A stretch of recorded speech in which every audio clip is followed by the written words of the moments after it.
त्रिल्लटांगण वंदीन चरण डोळ्याने पाहिन रूप तुझे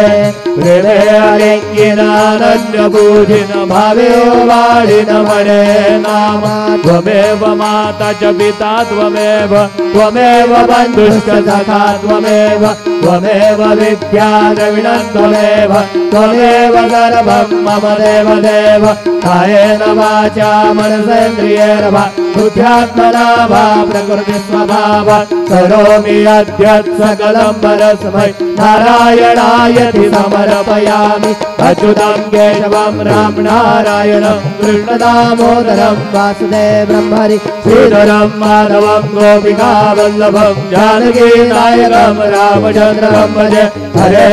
राम राम राम हरे हरे हरे कृष्ण कृष्ण कृष्ण हरे हरे श्री गुरुदेव दत्त अनंता तुला ते कसे रे स्तवावे अनंता